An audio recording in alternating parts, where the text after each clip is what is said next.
주님을 만난 기쁨과 주님께서 우리를 사랑하시는 그 은혜 가운데 이제 또 하루의 새로운 날을 시작할 수 있도록 선물로 주심 앞에 감사와 찬송과 영광을 올려드립니다.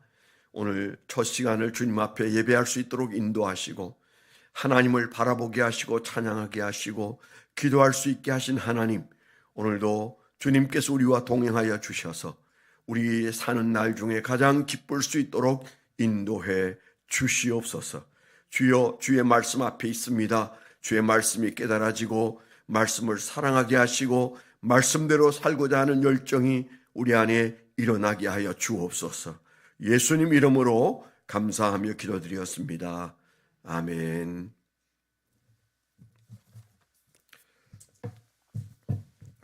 오늘 하나님께서 우리에게 주신 말씀은 예레미야서 29장 10절로 14절입니다. 예레미야서 29장 10절 1096페이지에 있습니다.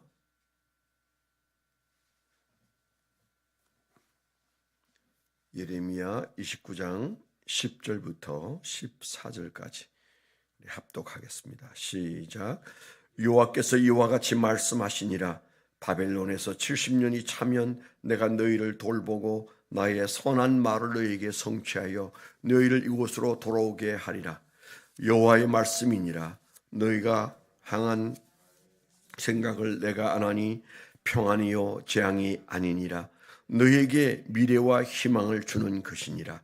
너희가 내게 부르짖으며 내게 와서 기도하면 내가 너희들의 기도들을 들을 것이요 너희가 온 마음으로 나를 구하면 나를 찾을 것이요 나를 만나리라. 이것은 여호와의 말씀이니라.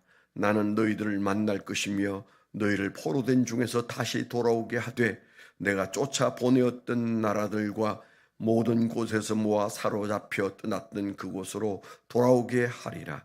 이것은 여호와의 말씀이니라. 아멘.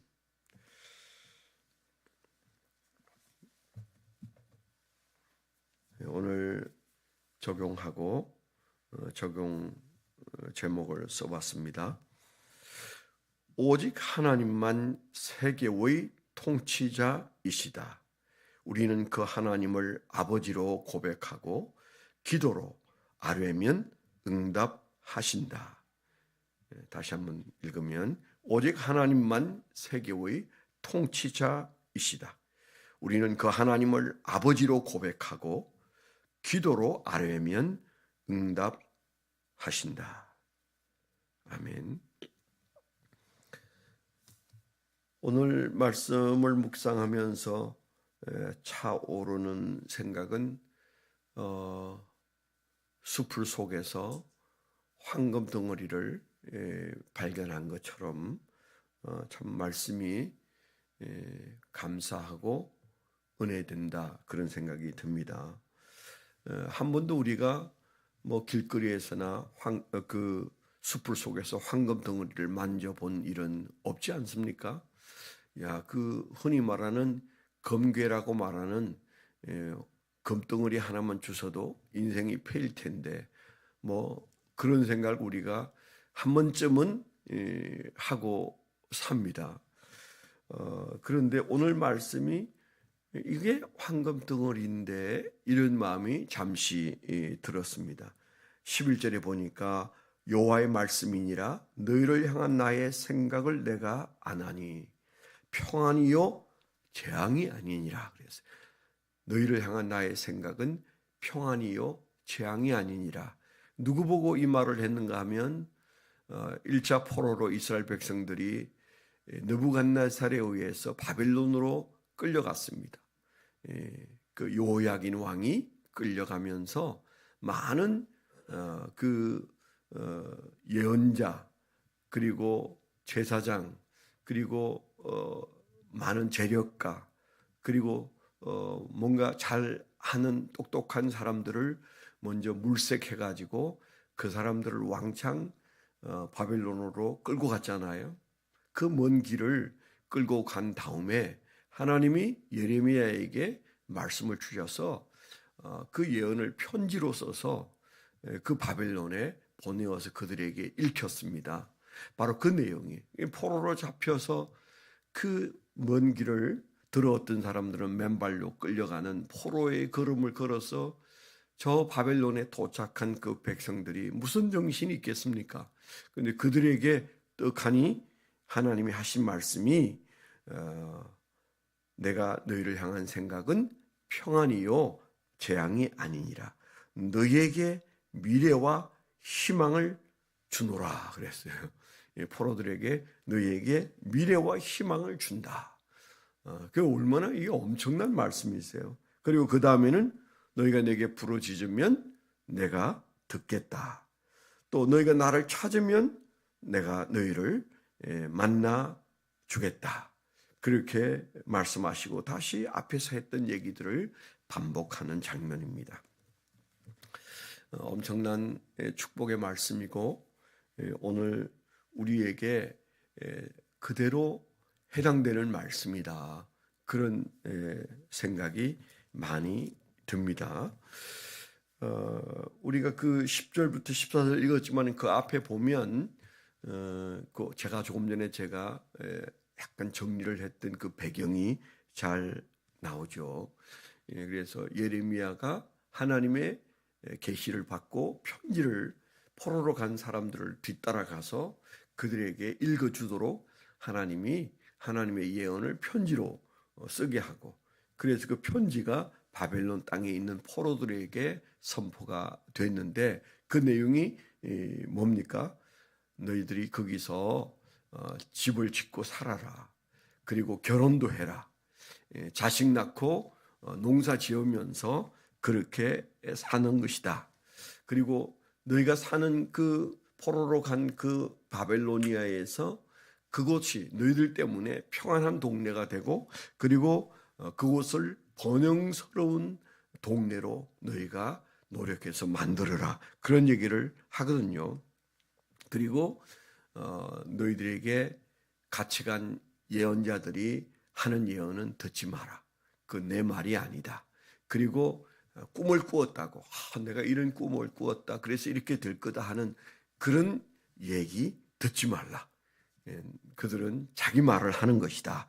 그렇게 하신 말씀 다음에 너희가 그곳에서 언제 돌아올 건가 하면 70년 뒤에 돌아올 것이다. 70년을 채워야 돌아온다. 그리고 너희들의 앞으로 되어질 일들에 대한 계획은 누가 말해도 소용없다. 내 마음속에 있는 나만 아는 너희들에 대한 계획, 그 계획이 실천될 것이다. 그렇게 말씀하시면서 근데 하나만 얘기해 주면 너희에게는 평안이고 재앙이 아니다. 그리고 미래와 희망을 너희들이 바라보라. 너희를 위한 평안이고 희망을 위해서 내가 지금 하고 있다. 그런 얘기를 하는 거잖아요. 그게 이제 그 앞에 있는 얘기부터 시작해서 1절부터 시작해서 14절까지에 있는 편지 내용입니다. 자, 그러면 우리가 좀 고민을 해야 될 얘기가 있는데 제가 늘 하는 얘기지만은 도대체 이 상황은 뭐냐?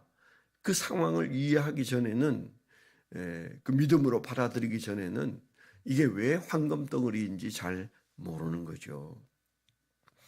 하나님께서 지금 현재 하고 있는 얘기는 세계에서 가장 강성한 나라로 바벨로니아가 일어나가지고 그리고 이스라엘을 쳐들어와서 남왕국을 그냥 삼키고 그리고 포로로 마구 끌고 갔다. 그 현상이죠, 현상. 그러니까 어느 나라가 강대해가지고 전쟁을 일으켜서 마구 빼앗고 잡아가고 그냥 몹쓸 짓을 했다. 그래서 우리는 망했다.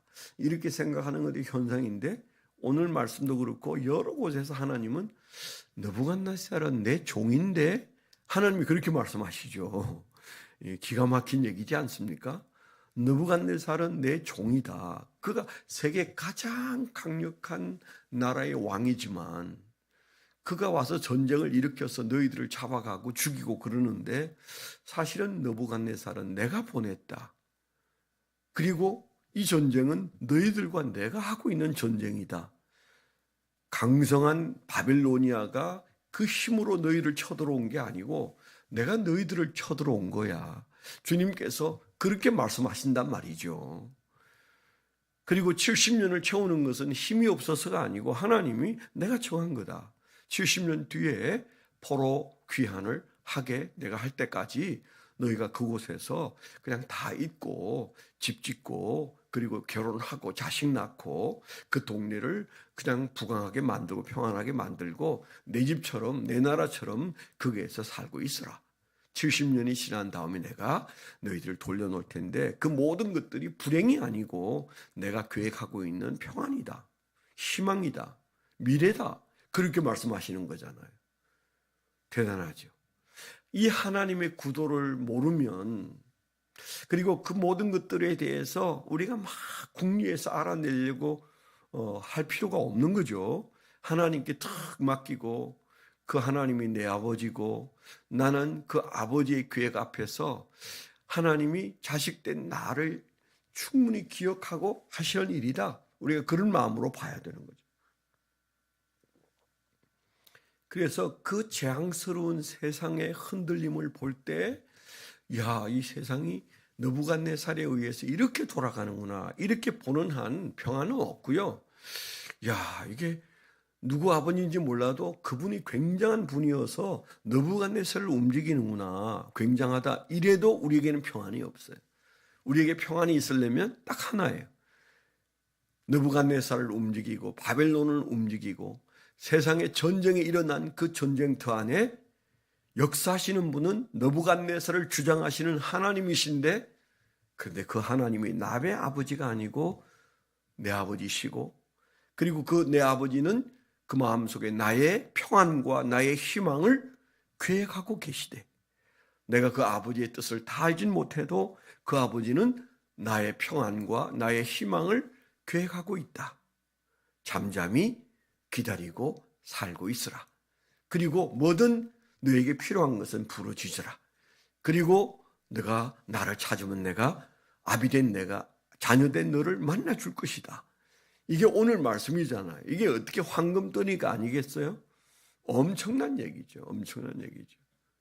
누군가에게는 엄청난 희망의 말씀이고 누군가에게는 야, 그런 아버지 있었으면 참 좋겠다.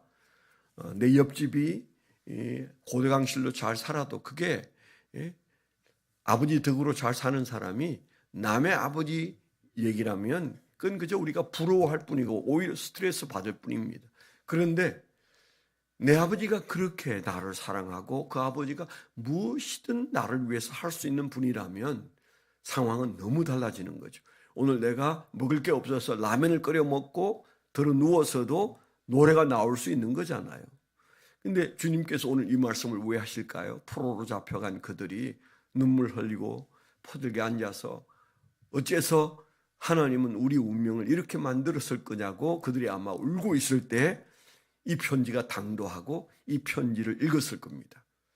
믿음의 눈으로 보고 믿음의 마음으로 그 말씀을 받은 자들은 눈물을 닦고 일어나 춤을 추지 않았겠어요? 이게 느부갓네살이 하는 짓이 아니고 하나님이 평안과 희망을 위해서 하시는 일이구나. 기도하래. 그리고 찾으래. 그러면 여기에서 나는 하나님을 만나고 하나님의 기도 응답을 만날 수 있대. 그 얘기잖아요. 그런 마음으로 이 말씀을 받은 자들에게는 황금 덩어리보다도 더 굉장한 얘기가 될 수 있다. 우리가 이 말씀 앞에서 저는 인생의 해답지는 아주 분명해지는구나. 인생의 해답지는 아주 분명하다.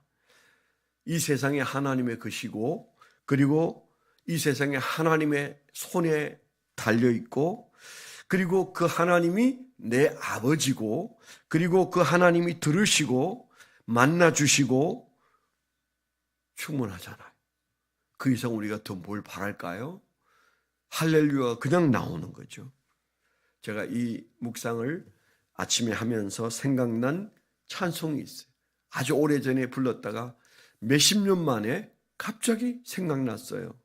승리는 내 것일세. 그런 찬송이 있죠. 그게 딱 아침에 생각났어요. 새벽이라 제가 부르다고는 못하는데 여러분 아시는 분들은 그냥 그 네이버 치면 그냥 나옵니다. 승리는 내 것일세, 승리는 내 것일세, 구세주의 보혈로서 승리는 내 것일세, 내 것일세 승리만은 구세주의 보혈로서 항상 이기네. 왜 그 찬송이 생각났는지 모르겠어요. 아마 안 부른 지 몇십 년 된 것 같은데, 야, 그 찬송이 딱 맞네. 그런 마음이 들었어요. 생각나시는 분은 오늘 낮에 흥얼흥얼 부르시면 힘이 나고, 그리고 삶이 달리 보이고, 우리는 아직 그렇게 포로로 잡혀 있지는 않잖아요. 그들이 그 포로로 잡혀간 자리에서 발이 부릅뜨고, 그리고 희망이 없는 그들에게 예레미야를 통해서 보내온 편지가 읽혀졌을 때 그들의 마음이 일어난 것처럼 우리 모두의 마음이 일어나는 그런 새벽이 되시기를 축원합니다. 기도 제목, 이 말씀대로이라면 이 나라는 하나님의 것이고 이 나라의 운명도 하나님의 손에 있고, 우리가 이 나라를 걱정하는 이상으로 하나님께서 이 나라를 우리의 기도에 응답하셔서 선하게 인도하실 겁니다. 하나님만 믿으십시다. 그래서 하나님 이 나라를 하나님이 다시 세워주시고 튼튼한 나라 되게 하시고 악한 자들과 공산주의자들로부터 이 나라를 지켜주십시오. 하나님께서 이 나라를 통하여 세계를 정복하시는 선교가 뻗어나가게 해주십시오. 우리가 이렇게 기도하면 이 기도가 하나님께 상달될 줄 믿습니다. 하나님 아버지 감사합니다. 주의 말씀이 귀한데 우리 마음속에 희망이 차오르고 그리고 평안이 차오르는 말씀이 우리에게 주어졌으니 이 말씀이 우리 안에서 그렇게 나타나고 확신되어지게 하여 주시옵소서. 이제는 우리 주 예수 그리스도의 은혜와 아버지 하나님의 극진하신 사랑과 성령님의 내주 동행하시며 감화감동하심이 하나님을 사랑하는 거룩한 백성들의 생애 위에 지금부터 영원토록 함께해 주시옵기만을 간절히 축원하옵나이다. 아멘.